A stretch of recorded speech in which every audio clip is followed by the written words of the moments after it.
2014 সালের 8ই মার্চের ঘটনা। একটি মালয়েশিয়ান বিমান ফ্লাইট MH370 মালয়েশিয়া থেকে চীনের উদ্দেশ্যে রওনা দেয়। গভীর রাত ছিল তখন, কিন্তু ঠিক 1:19 বিশাল এই বিমানটি দক্ষিণ চীন সাগরে উধাও হয়ে যায়। কী কারণে কিভাবে এই বিমানটি সেখানে হারিয়ে গেল তা আজ পর্যন্ত জানা যায়নি। এ এক বিশাল রহস্য হয়ে থেকে গেছে। এরপর এই বিমান হারিয়ে যাওয়ার ঘটনা থেকেই অনেক বই, অনেক গল্প লেখা হয়। এরকমই এক গল্প থেকে বানানো হয়েছে এক অদ্ভুত মুভি, ফ্লাইট ওয়ার্ল্ড ওয়ার 2। এটা একটা সম্পূর্ণ কাল্পনিক ঘটনা, যেখানে একটা বিমান হঠাৎ এক খারাপ আবহাওয়ার কবলে পড়ে। কিছু অদ্ভুত বজ্রপাতের কারণে এটা 2015 সাল থেকে অতীতের 1940 সালে চলে যায়। মানে বর্তমান থেকে অতীতে চলে যায়, যে সময়টা আবার যুদ্ধ চলছিল। বেশ রোমাঞ্চকর এক ঘটনা এটি। আজ এই গল্পটাই বলতে চলেছি। Hi guys, this is Afnan from Afnan cottage. গল্পের শুরুটা হয় একটি উড়ন্ত বিমানকে দেখানোর মধ্য দিয়ে। ফ্লাইটের নাম হচ্ছে IA-42। এই বিমানটা আমেরিকা থেকে ইংল্যান্ডের উদ্দেশ্যে রওনা দিয়েছে। প্লেনে রয়েছে 2 জন পাইলট। প্রধান পাইলটের নাম হচ্ছে ক্যাপ্টেন উইলিয়াম, আর তার কো পাইলট ড্যানিয়েল। এই উইলিয়াম এবং ড্যানিয়েল এর আগেও বেশ কয়েকবার পার্টনার হয়েছেন, এজন্য এবারও তারা বেশ খুশি। আশা করা যায় যে এই যাত্রাটাও সুন্দরভাবে পার হবে। ক্যাপ্টেন ব্রিফিং করছিলেন। যাত্রীদেরকে বলা হয় আকাশ বেশ পরিষ্কার, আনুমানিক 7 ঘন্টার মধ্যেই তারা গন্তব্যে পৌঁছাবে। বিমানে রয়েছে 200 জন যাত্রী। ছোটখাটো একটা যাত্রা ছিল। আশা করা যায় যে যাত্রীদের গল্পগুজবেই সময়টা পার হয়ে যাবে। যাত্রীরা বেশ আনন্দিত, সাথে খুশি ফ্লাইটের এয়ারক্রুরাও। মোট 5 জন এয়ারক্রু রয়েছেন এখানে। সবকিছু ঠিকঠাকই চলছিল, কিন্তু হঠাৎ এই যাত্রার শুরুতেই সমস্যা দেখা দেয়। এই বিমানের সকল মেশিনারিগুলো ফ্লিকারিং করতে শুরু করে। সিগন্যাল পাওয়া যাচ্ছিল না, যোগাযোগ বারবার বিচ্ছিন্ন হয়। এটা দেখে তো পাইলটরা আতঙ্কে, কারণ এরকম তো হওয়ার কথা না, এটা শুভ লক্ষণ না। তবে কিছুক্ষণের মধ্যে এগুলো স্বাভাবিক হয়ে যায়, আর এর পরপরই গ্রাউন্ড কন্ট্রোলে যোগাযোগ করা হয়। গ্রাউন্ড কন্ট্রোল সার্ভিস বলতে বিমানের বিশেষ সময়ে বিশেষ প্রয়োজনে পাইলটদেরকে গাইড করার ব্যবস্থাকে বুঝায়। মানে বিমান কোন পথে নিয়ে যাওয়া নিরাপদ হবে, সামনে আবহাওয়ার অবস্থা কী রকম, প্লেনে কোনো সমস্যা হয়েছে কিনা, এরকম নানা তথ্য গ্রাউন্ড কন্ট্রোল থেকে দেয়া হয়। যারা এই তথ্যগুলো দেয় তাদেরকে এয়ার ট্রাফিক কন্ট্রোলার বলে। তাদের কাজ হচ্ছে অত্যাধুনিক সব রেডার দেখে দেখে পাইলটদেরকে গাইড করা। তো এই গ্রাউন্ড কন্ট্রোল থেকে বলা হয় সব ঠিকঠাকই আছে, বিমানে কোনো সমস্যা নেই, সামনের আকাশও ক্লিয়ার। এটা জানার পর পাইলট শান্ত হন, সবকিছু তাহলে ঠিকঠাকই আছে। কিন্তু আর কিছু দূর যাওয়ার পর দেখা যায় পুরো আকাশ কালো মেঘে ঢাকা। মেঘের গর্জন, ভয়ঙ্কর বজ্রপাত হচ্ছে। কিন্তু এটা কিভাবে সম্ভব? মাত্রই তো কন্ট্রোল রুম থেকে বলা হলো আকাশ পরিষ্কার, কোনো সমস্যাই নেই। তাহলে এই বজ্রপাত আসলো কিভাবে? দ্রুতবেগে বাতাস বইছে, বিমানের ভারসাম্য ঠিক থাকে না। ক্যাপ্টেন আবার কন্ট্রোল রুমে নক দেয়, কিন্তু সেখানে সংযোগ হচ্ছিল না। মানে বিমানে কোনো নেটওয়ার্ক নেই, সিগন্যাল পাওয়া যায় না। অদ্ভুত ব্যাপার, মুহূর্তের মধ্যেই জানি কি হয়ে গেল। এখন কন্ট্রোল রুমে যোগাযোগ না করলে তো মহাবিপদ, কারণ এই কালো মেঘের মধ্যে দিয়ে কি তারা তাহলে এগিয়ে যাবে? আর এরপর আকাশের অবস্থা কীরকম, বিপদ আরও বাড়বে কি কমবে কিছুই বোঝা যাচ্ছিল না। এদিকে আবার বিমানটা কিছু পথ এগিয়ে আসলে নিয়ন্ত্রণ হারিয়ে ফেলে। ক্যাপ্টেন তার কো পাইলটকে নিয়ে আপ্রাণ চেষ্টা করছিল নিয়ন্ত্রণ ঠিক রাখার। টার্গেট হলো মেঘ কাটিয়ে চলে যেতে হবে। যাত্রীদেরকে বলা হয় সামনে কিছুটা বিপদ, তাই সবাইকে সিট বেল্ট বাঁধতে বলা হয়। এ যেন ভীতিকর অবস্থা, সব যাত্রীরা ঘাবড়ে যায়। বিমান নিয়ন্ত্রণ হারিয়ে এগিয়ে যাচ্ছে। এভাবে কিছু দূর আসার পর ঘটে অদ্ভুত এক কাণ্ড। সামনে গোলাকার এক অবয়ব তৈরি হয়েছে। বজ্রপাত হচ্ছিল সেখানে। এই বৃত্তটা থেকে প্রচুর পরিমাণে আলো ছড়িয়ে পড়ে, যা সহ্য করা যাচ্ছিল না। পাইলট অনেক চেষ্টা করেন এই বৃত্তটাকে পাশ কাটিয়ে যাওয়ার, কিন্তু এটা যেন চুম্বকের মতো বিমানটাকে টেনে নিচ্ছে। অনেক চেষ্টা করেও পাইলটরা বিমানটাকে কন্ট্রোল করতে পারেন না। বিশাল এক উড়োজাহাজ এই বৃত্তের মধ্যেই ঢুকে যায়। পুরো বিমান কেঁপে উঠে, সবার শরীরে এক অদ্ভুত শিহরণ বয়ে যায়। তবে বৃত্তের এপারে চলে আসার পর বিমানটা শান্ত হলো। আকাশের এই দিকে আর কোনো বজ্রপাত নেই। তবে এখানে আরও বড় একটা অদ্ভুত ব্যাপার। তারা মাত্রই বিকালের দিকে রওনা দিল, বিকাল 5টা হবে, কিন্তু এখানে আকাশে রাত। মানে রাত হয়ে গেছে, গভীর রাত। মাত্র 10 মিনিটের মধ্যেই দিন থেকে রাত হয়ে গেল, এটা কিভাবে সম্ভব? বিমানে এখন আর কোনো নেটওয়ার্ক নেই। যাত্রীদের সহ প্লেনের কোনো ডিভাইসই নেটে সংযোগ হচ্ছে না, কোনো প্রকার যোগাযোগ করা যায় না। যার অর্থ হলো এই বিমানটা এখন পৃথিবী থেকে পুরোপুরি বিচ্ছিন্ন। তবে এই ফ্লাইটে রেডার কাজ করছিল। রেডারের মাধ্যমে বোঝা যায় আশেপাশে অন্য কোনো বিমান আছে কিনা, চলমান প্লেনটা কত উচ্চতায় রয়েছে, গতিপথ কোন দিকে, এই কিছু বিষয় জানা যায় রেডারে। তবে এখানে আবার আরেক অদ্ভুত ব্যাপার। বিমানের বেশিরভাগ অত্যাধুনিক ডিভাইসগুলো কাজ না করলেও এই রেডারটা ঠিক আছে। কো পাইলট ড্যানিয়েল তখন জানায় এই রেডারটা অনেক পুরনো। এই বিমানের সবকিছুই প্রতি বছর পরিবর্তন করা হয়, তবে এই রেডারটা বিগত 50 বছর থেকে এই বিমানেই রয়েছে, পরিবর্তন করা হয়নি। বিষয়গুলো বেশ অদ্ভুত। পাইলটরা কিছু বুঝতে পারছিল না, তারা শুধু ভাবে প্লেনে সমস্যা হয়েছে।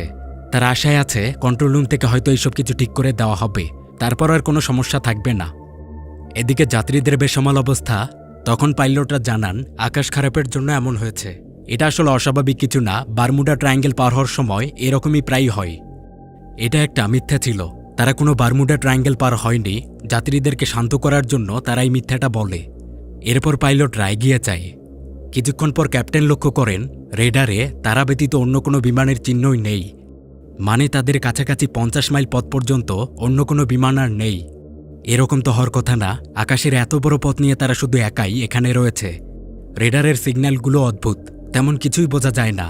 আবার চারদিকের পরিবেশ দেখে মনে হয় এটা আমেরিকার কোনো পথই না। উইলিয়াম ভাবে তার অজানা কোনো পথে এগিয়ে চলেছে। তখন তিনি সিদ্ধান্ত নেন প্লেনটা তিনি একটু নিচে নামিয়ে দেখবেন, তাহলে পরিবেশ দেখে হয়তো বোঝা যাবে তারা আসলে আছে কোথায়। কিন্তু এটা করার আগে তিনি একজন ক্রুকে কল দেন। তার নাম হচ্ছে ক্যামেরন। ক্যামেরনকে বলা হয় যাত্রীদেরকে শান্ত করে রাখতে। বিমান এখন একটু নিচে নেমে আবার উঠে যাবে, এতে একটু ঝাঁকির সৃষ্টি হতে পারে, এতে আবার তখন যাত্রীরা একটু ভয় পেতে পারে। ক্যাপ্টেন এরপর বিমানটাকে কিছুটা নিচে নিয়ে যান। এদিকে আবার নিচে নামার সাথে সাথেই দেখা যায় রেডারে 10-12টা প্লেন একসাথে চলে এসেছে। মানে তাহলে নিচের দিকে বেশ কিছু বিমান আছে। এতে ক্যাপ্টেন বেশ তৃপ্তি পান। কিন্তু কো পাইলট ড্যানিয়েল জানায় অদ্ভুত বিষয়। রেডারে যে প্লেনগুলো মাত্রই ধরা পড়ল, এগুলো সাধারণ কোনো যাত্রীবাহী বিমান নয়।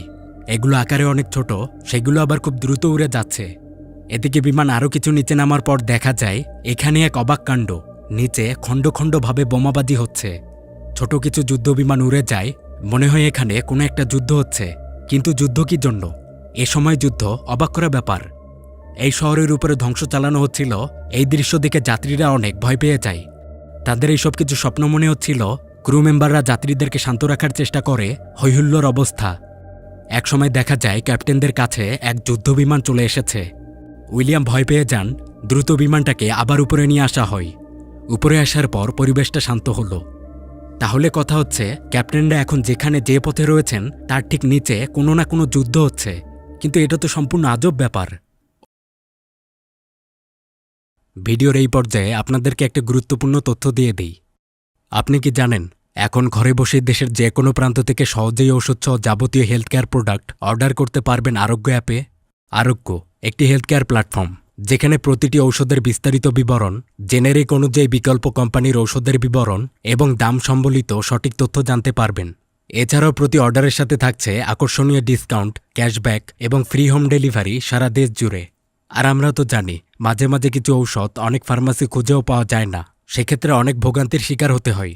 এই সমস্যাটির সমাধান আরোগ্য অ্যাপেই পেয়ে যাবেন, কারণ যাবতীয় সকল ঔষধই রয়েছে আরোগ্যতে। এই অ্যাপটি ইনস্টলের সাথে সাথেই 40 টাকা বোনাস পেতে চাইলে ডিসক্রিপশন বক্সের লিঙ্ক থেকে ইনস্টল করুন, অথবা অ্যাপ স্টোরে গিয়ে সার্চ করুন আরোগ্য লিখে।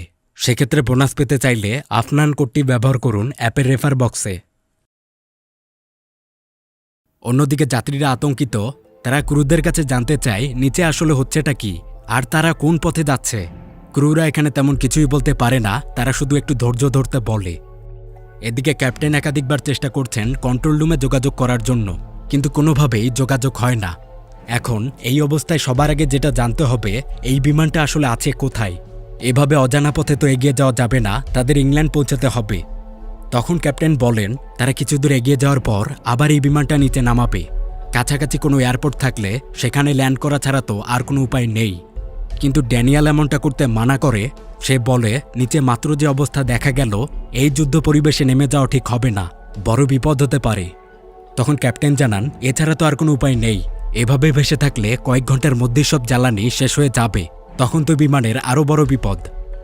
অন্যদিকে বিমানের এই যাত্রীদের মধ্যে দুইজন ছিলেন ইতিহাসের প্রভাষক, ডেল এবং বেনেট। তারা নিচের এই পরিবেশ দেখে অবাক হন। তারা ইতিহাস সম্পর্কে ভালো জানেন। তারা এসব দিকে ধারণা করে নেন এটা বিশ্বযুদ্ধের সময়। নিচে যে যুদ্ধটা হচ্ছে এটা দ্বিতীয় বিশ্বযুদ্ধ। তারা দ্রুত বিমানের ককপিটে এগিয়ে আসেন, পাইলটকে সব জানাতে হবে, কিন্তু ক্রুরা তাদেরকে আসতে বারণ করছিল। বেনেট তখন চিৎকার করে সবকিছু খুলে বলে যে নিচে বিশ্বযুদ্ধ চলছে, আর মাত্র যে যুদ্ধ বিমানটা পাশ দিয়ে উড়ে গেল এটা জার্মানির বিশেষ যুদ্ধবিমান, যা 1945 সালের পর থেকে আর কখনো বানানো হয়নি। এই বিমানগুলো চালাতো হিটলারের নাৎসি বাহিনী। এগুলো শুনে ক্যাপ্টেন উইলিয়াম অনেক রেগে যান। এগুলো তার রাজগুবি মনে হয়। বেনেটদেরকে চলে যেতে বলা হচ্ছিল, কিন্তু তারা বারবার বলে যাচ্ছে তারা এখন বিশ্বযুদ্ধের সময়ে কোনো এক অদ্ভুত কারণে তারা টাইম ট্রাভেলই করেছে। বেনেট এ সময় দেখে বিমানের কোনো যন্ত্রে নেটওয়ার্ক নেই। তখন সে বুঝায় তার কথাই সত্য, কারণ অতীতে 1940 সালে চলে আসায় তখন তো আধুনিক যোগাযোগ ব্যবস্থা ছিল না, অত্যাধুনিক স্যাটেলাইটগুলো আবিষ্কারই হয়নি। এর থেকেও বড় কথা হলো, নিচে মাত্র যে যুদ্ধটা দেখা যাচ্ছে এটার কথা ইতিহাসের পাতায় রয়েছে, এগুলোর চিত্র আছে। এই বিমান এখন রয়েছে জার্মানিতে। এসব শুনে ক্যাপ্টেন অনেক দ্বিধায় পড়ে যান। তিনি বলেন, যদিও তার এইসব কিছু আজগুবি মনে হচ্ছে, কিন্তু এই সমস্যাটার সমাধান কি? তারা আবার তাদের অবস্থায় ফিরে যাবে কিভাবে? প্রভাষকরা বলে তারা আসলে জানে না যে এটার সমাধান কি।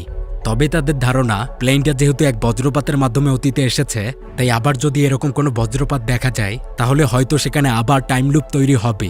সেটা দিয়েই তারা আবার আগের অবস্থায় ফিরতে পারবে। এসব ক্যাপ্টেনের খুবই হাস্যকর মনে হচ্ছিল।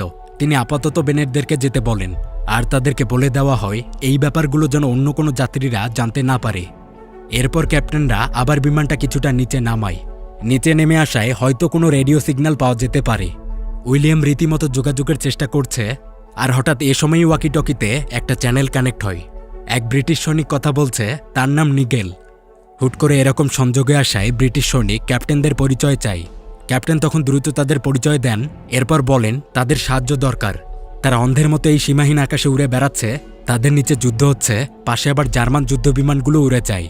এটা শুনে ব্রিটিশ সৈনিকও অবাক। সে বলে, আপনারা এয়ারফোর্সের লোকজন নন, দেশেরও যুদ্ধ করছেন না? ক্যাপ্টেন জানান, কিসের যুদ্ধ? আমরা পথ হারিয়ে ফেলেছি, আমাদের সাথে রয়েছে 200 জন যাত্রী। দ্রুত আমাদেরকে ইংল্যান্ডে পৌঁছাতে হবে। সৈনিক তখন জানায় এটা হতেই পারে না।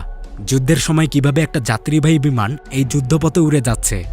আবার এত বড় একটা যাত্রীবাহী বিমান কিভাবে তাদের এয়ারফোর্সের বেতার তরঙ্গে যুক্ত হয়? ক্যাপ্টেন জানায় তাদের রেডিও ট্রান্সমিশনের ক্ষমতা অনেক বেশি, অনেক দূরের সিগন্যালও এটা ধরতে পারে। সৈনিক তখন বলে এটা সম্ভব না, এত শক্তিশালী বেতার সংযোগ তো এখনও তৈরি হয়নি, আর তৈরি হয়ে থাকলে সবার আগে তাদের কাছেই থাকতো। ক্যাপ্টেন তখন অবাক হন। তিনি বলেন এগুলো তো অনেক বছর আগেই তৈরি হয়েছে। ক্যাপ্টেন তখন নিগেলের কাছে বর্তমান সময়টা জানতে চান। নিগেল বলে এখন রাত 11টা, 17 জুন 1940 সাল। এটা শুনে পাইলটরা একদমই হতবাক। মানে প্রভাষকরা যা বলেছিল তা সবই সত্য, তারা অতীতে চলে এসেছে। যাই হোক, ক্যাপ্টেন আর এসব বুঝতে চান না। তিনি শুধু চান সাহায্য, কিভাবে তারা ইংল্যান্ডে যেতে পারবে। কিন্তু এদিকে নিগেলের এইসব কিছু আজগুবি মনে হচ্ছিল।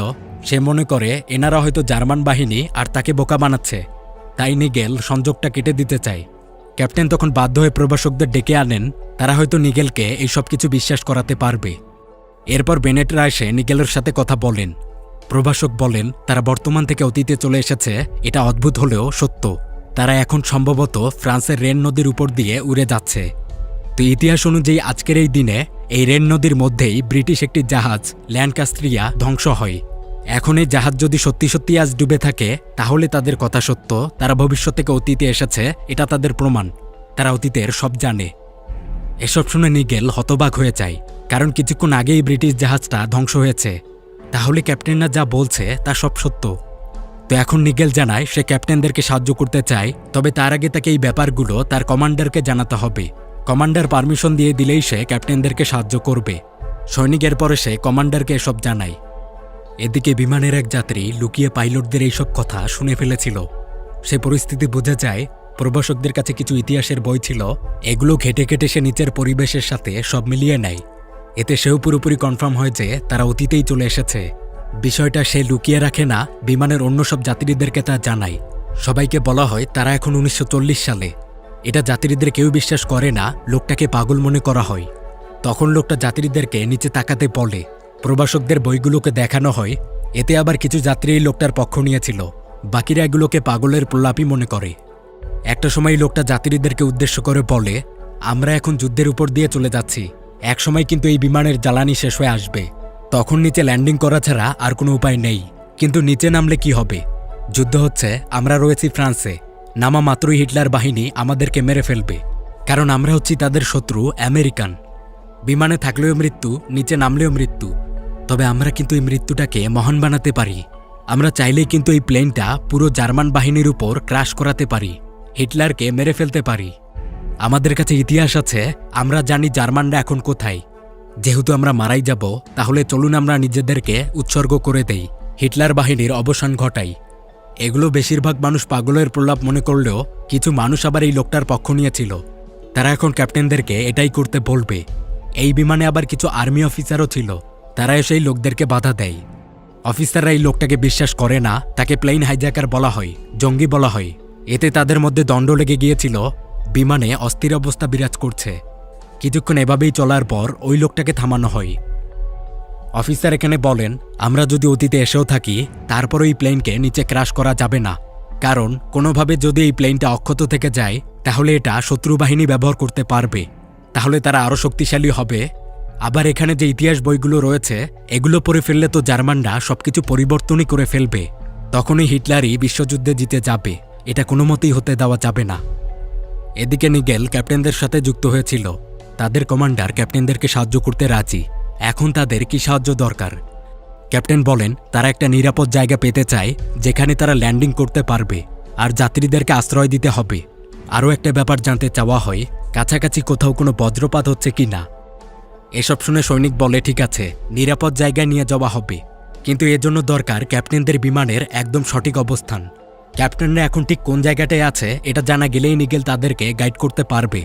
পাইলটরা তখন প্রভাষকদের সাথে মানচিত্রটা ঘাটাঘাটি করেন। একটা জায়গাকে অনুমান করা হয়, তবে তারা পুরোপুরি নিশ্চিত না। যেহেতু অনুমানে কোনো কাজ হবে না, এজন্য কো পাইলট ড্যানিয়াল একটা উপায় বের করেন। ড্যানিয়াল জানান সে তাদের বিমানের ল্যান্ডিং লাইটগুলো সব জ্বালিয়ে দিচ্ছে, এতে করে নিগেলদের লোকজনরা বুঝতে পারবে ক্যাপ্টেনদের বিমান আসলে কোনটা এবং সেটা কোথায়। এদিকে আবার ল্যান্ডিং লাইটগুলো জ্বালানো মাত্রই পিছন থেকে কিছু যুদ্ধ বিমান চলে আসে। এগুলো ছিল শত্রু বিমান, তারা ক্যাপ্টেনদের এই আমেরিকান বিমান ধরাশায়ী করতে এসেছে। যাত্রীরা জানালা দিয়ে দেখে জার্মানদের যুদ্ধ বিমান। জার্মানদের এখানে টার্গেট, তারা এই বিশাল বিমানটাকে ধ্বংস করবে, নয়তো হাতিয়ে নিবে। বিষয়টা ক্যাপ্টেনরাও বুঝতে পেরেছিল, তাই সবাই জায়গা মতো বসে প্রস্তুত হয়। এখানে যুদ্ধ হতে চলেছে। এর কিছু পরই শত্রু বাহিনী আক্রমণ করে। দ্রুত গতিতে গুলি ছোড়া হচ্ছিল, তবে এত বিশাল একটা বিমানকে সহজে বিধ্বস্ত করা যাবে না। আধুনিক যুগের বিমান বাইরের স্তর যথেষ্ট শক্তিশালী, গুলিগুলো খুব বেশি ক্ষতি করতে পারছে না। ক্যাপ্টেন রাও আপ্রাণ চেষ্টা করছে ভারসাম্য টিকিয়ে রাখার জন্য। যাত্রীদের মধ্যে চরম আতঙ্ক সৃষ্টি হয়ে গেছে, এ যেন রণক্ষেত্র। ক্যাপ্টেনদের চারদিক ঘিরে রয়েছে একাধিক যুদ্ধ বিমান। এভাবে চলতে থাকলে এই বিমান টিকতে পারবে না। তাই ক্যাপ্টেন তখন একটা উপায় বের করে, সে দ্রুত প্লেনকে নিচে নিয়ে যায়। তারা 12,000 ফিট থেকে একদম 1,000 ফিটে নেমে আসে। পিছনে তাদের ফলো করছিল যুদ্ধ বিমানগুলো। 1,000 ফিট অর্থাৎ স্থলের একদম কাছাকাছি এসে আবার হুট করে বিমানকে উপরে তোলা হয়। বিমান শক্তিশালী, তাই এটা হুট করে উঠে যায়। কিন্তু পিছনে যে জেট প্লেনগুলো এসেছে, তারা এভাবে উঠতে পারে না। তাদের বেশ কিছু স্থলে গিয়ে ক্র্যাশ করে। তবে যেগুলো বেঁচে গিয়েছে তারা ক্যাপ্টেনদেরকে ছাড়বে না। আরও বেশি গুলি ছোড়া হয়। এতে একটা পর্যায়ে প্লেনের ককপিটে ছিদ্র হয়ে যায়। ড্যানিয়াল আহত হয়ে পড়েছিল, তার পেটে গুলি লেগেছে। এদিকে ককপিট ফুটো হতে প্লেনের ভারসাম্যটা আর ঠিক থাকে না, মহাবিপদ। ক্যামেরন তখন দ্রুত কিছু কাপড় ব্যান্ডেজ নিয়ে এসে কোনোভাবে ফুটোগুলো বন্ধ করে রাখে।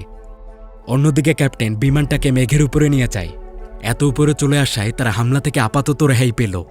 এ সময় আবার এয়ার ক্রুরা বলে তাদের এখন উচিত বিমানের যাত্রীদেরও সাহায্য নেয়া, সবাই মিলে এক হলেই বেঁচে থাকা সম্ভব। ক্যাপ্টেন তখন ড্যানিয়ালের হাতে প্লেনটা দিয়ে যাত্রীদের সাথে কথা বলতে আসেন। ক্যাপ্টেন যাত্রীদেরকে বর্তমান অবস্থাটা সম্পর্কে পুরোপুরি জানান।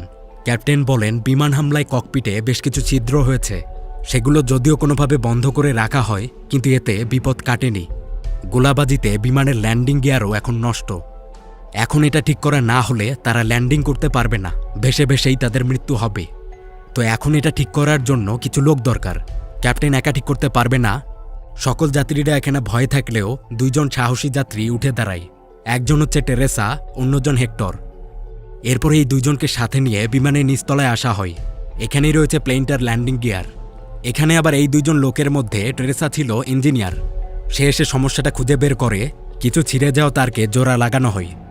তবে সবথেকে বড় সমস্যাটা হলো ল্যান্ডিং গিয়ারে কিছু একটা আটকে রয়েছে, এজন্য এটা ওঠানামা করে না।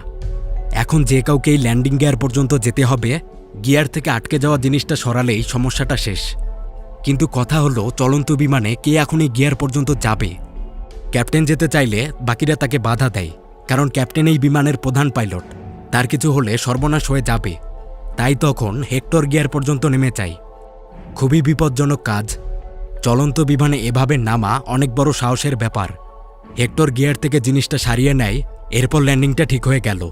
তবে এখানে হেক্টর অল্পের জন্যই পড়ে যেতে ধরেছিল, তবে শেষমেশ তার রক্ষা হয়। এরপর ক্যাপ্টেন আবার ককপিটে ফিরে আসেন। প্লেনের জ্বালানি প্রায় শেষের দিকে, সর্বোচ্চ 1 ঘন্টা সময় চলাচল করা সম্ভব। তাহলে এখন নিগেলের সাথে যোগাযোগ করা দরকার। বিমানটা আবার নিচে নিয়ে এসে নিগেলের সাথে যোগাযোগ করা হয়। ক্যাপ্টেন বলেন জরুরি অবস্থা, 40 মিনিটের মধ্যেই তাদেরকে ল্যান্ডিং করতে হবে। নিগেল একটু সময় চায়, ফ্রেঞ্চ বর্ডারটা ক্রস করতে পারলেই নিরাপদ স্থান পাওয়া সম্ভব। এই কথার সময়ই আবার শত্রু বাহিনী সেখানে চলে আসে। ক্যাপ্টেনদের বিমানে কিন্তু রেডার রয়েছে, আর এই রেডারের তরঙ্গ দিয়ে জার্মান বাহিনীরা বুঝে যায় ক্যাপ্টেনরা কোথায় আর কোন দিকে যাচ্ছে। এজন্যই যখন ক্যাপ্টেনরা নিচে নেমে আসে, ঠিক তখনই জার্মান বাহিনী তাদের উপর আক্রমণ চালায়। এবার শত্রু বাহিনী মিসাইল নিয়ে এসেছে, একাধিক গুলি করা হচ্ছিল, তার মধ্যে বোমাবাজি। বেশ কয়েকটি জানালা ভেঙে যায়। তবে ক্যাপ্টেন উইলিয়ামও বসে থাকার ব্যক্তি নন। তিনি বুদ্ধি করেন, তার কাছে রেডার রয়েছে। রেডার দেখে দেখে তিনি শত্রু বিমানগুলোকে মুখোমুখি নিয়ে আসেন। এটা একটা টেকনিক, এতে মুখোমুখি সংঘর্ষে বেশ কিছু যুদ্ধবিমান ধ্বংস হয়। পরিস্থিতি আপাতত শান্ত হলো, কিন্তু এভাবে আসলে বারবার রক্ষা পাওয়া যাবে না, বড় কোনো উপায় খুঁজতে হবে।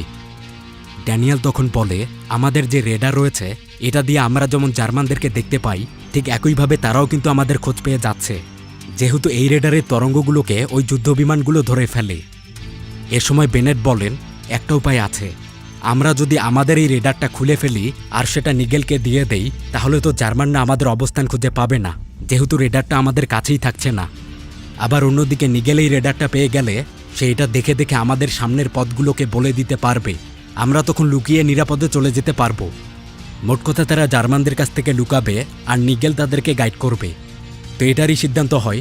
ক্যাপ্টেন আবার নিগেলের সাথে কথা বলে, এইসব কিছু জানানো হয়। নিগেল এতে রাজি। এখন এই রেডারটা একটা বিশেষ জায়গায় ফেলাতে হবে, যেখান থেকে আর কি নিগেল তার বাহিনী দিয়ে এটা সংগ্রহ করবে। জায়গাটা নির্দিষ্ট করা হয়। এদিকে উইলিয়াম এসে যাত্রীদেরকে এসব বলে, কিছুক্ষণের মধ্যেই রেডার ফেলাতে হবে, সাহায্য দরকার। প্যারাশুটের মতো কিছু একটা হলে খুব ভালো হয়। এ সময় এক বৃদ্ধ লোক উঠে দাঁড়ায়, তার কাছে প্যারাশুট রয়েছে। এই প্যারাশুটে কিছু ব্যাগ রাখা হয়, তার মধ্যে রেডার ঢুকিয়ে এটা শক্তপোক্ত করা হয়। এটা এখন ফেলানোর জন্য প্রস্তুত। 5 মিনিটের মধ্যেই জায়গাটা চলে আসে। জানালা দিয়ে খুব সতর্কভাবে রেডারটা ফেলানো হয়। তবে দুর্ভাগ্যবশত এটা বর্ডার এরিয়াতে পড়েছিল, যেখানে আবার জার্মান বাহিনীরা টহল দিচ্ছে। তবে কাছাকাছি ব্রিটিশরাও চলে এসেছিল, তাদের সাথে জার্মানদের লড়াই হয়। ব্যাপক লড়াইয়ের পর অবশেষে ব্রিটিশরা রেডারটা নিতে পারে। এরপর এটা নিয়ে এসে নিগেলকে দেয়া হয়। এক মুহূর্ত সময় নষ্ট না করে নিগেল দ্রুত এটা তাদের টাওয়ারে যুক্ত করে। এদিকে আবার ইতিমধ্যেই শত্রু বাহিনী ক্যাপ্টেনদের কাছে পৌঁছে গেছে। আবার গুলি ছোড়া হয়, জানালা ভেঙে গেছে, 2-1 জন মারাও যায়। বিমানের অবস্থা ভালো না, জ্বালানি একদম শেষের দিকে। নিগেলকে বলা হয় দ্রুত ল্যান্ডিং করতে হবে, জায়গা দরকার। নিগেল জানায় কাছাকাছি কোনো ল্যান্ডিং স্পট নেই। তবে এ সময় আবার নিগেল বলে, বেশ কাছাকাছি এক জায়গায় আকাশ খারাপ, বজ্রপাত হচ্ছে। এটার কথাই কিন্তু ক্যাপ্টেন আগে জানতে চেয়েছিল।